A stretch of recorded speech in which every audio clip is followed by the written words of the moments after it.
اب یہ فرما رہے ہیں کہ آپ کے کتب کیسے متواتر ہو سکتے ہیں؟ بھائی ہمارے کتب یہ بات کو جانتے نہیں ہیں کہ ہماری احادیث کیسے جمع ہوئی ہے.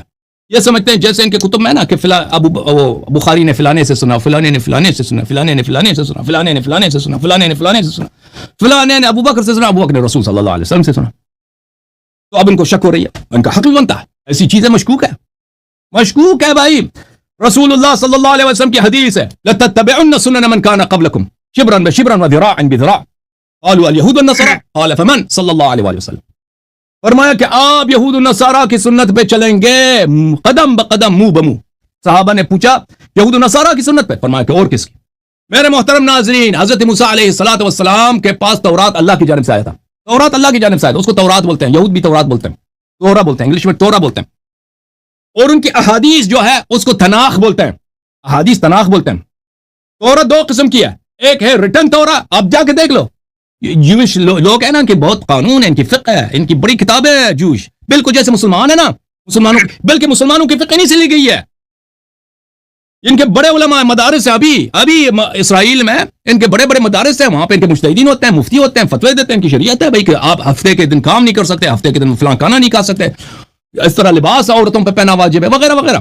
ان کے کھانے کا اسلام سے بہت ان کے مشابہ احکام ہے، جس طرح مسلمانوں کے ہیں، ملتا جلتا ہے.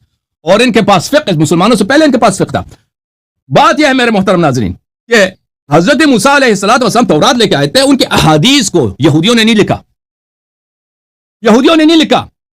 یہ سینہ بسینہ چلتا تھا یہودیوں میں سینہ بسینہ چلتا تھا، سینہ بس. اس کو بولتے ہیں اورل تورا. ایک ریٹن تورا اللہ کی جانب سے لے کے آئے موسیٰ علیہ السلام. ایک ہے اورل شفاہی تورات.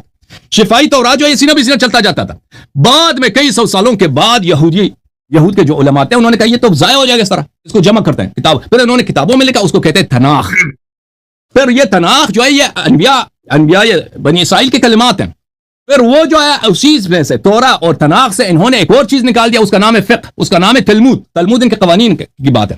تو جماعت مخالفین بالکل جیسے پیغمبر صلی اللہ علیہ وسلم نے فرمایا کہ تم یہود کے سنت پہ چلو گے. رسول پاک صلی اللہ علیہ وسلم کے احادیث لکھنے نہیں دیا، صحابہ نے جلا دیے. وہ یاد ہے بھائی، جلا دیے. کس نے جلایا تھا احادیث کو؟ کس نے احادیث نقل کرنے سے منع کیا تھا؟ صحابہ کرام نے کیا تھا نا، خلیفہ اول خلیفہ دوم نے کیا تھا نا. احادیث نقل کرنے پہ پابندی، احادیث جلاؤ. بعد میں جا کر بخاری مسلم کے زمانے میں اصل تدوین حدیث آیا، حدیث لکھی گئی. بالکل یہودیوں کا سرہ کام. اہل بیت علیہ السلام کے ہاں یہ نہیں ہوتا تھا. سب سے پہلا حدیث کس نے لکھا؟ خود امیر المؤمنین علیہ الصلوۃ والسلام. رسول اللہ صلی اللہ علیہ وسلم بولتے جاتے تھے، وہ لکھتے جاتے تھے. ابن ابی رافع امیر المؤمنین علیہ الصلوۃ والسلام کے صحابی، انہوں نے حدیث کی کتاب لکھی ہے.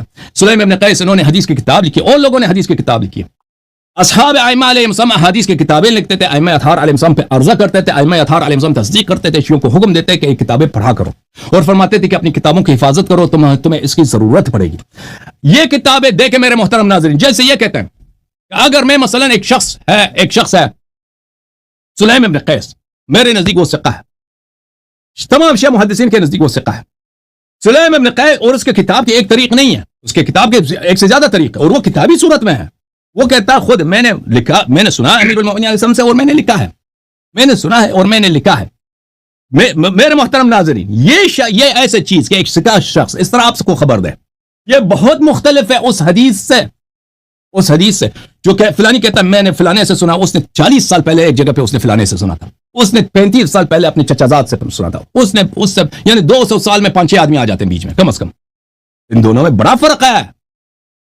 ایک شخص مجلس میں بیٹھ کر کتابت کرتا ہے حدیث کی، امام علیہ السلام سامنے بیٹھے ہیں، وہ کہہ رہے ہیں اس سے جنابت اس طرح ہوتی ہے، وہ لکھتا جاتا ہے، حیض اس طرح ہوتی ہے، لکھتا جاتا ہے، قرآن کی تفسیر یہ ہے، وہ لکھتا جاتا ہے. ٹھیک ہے نا.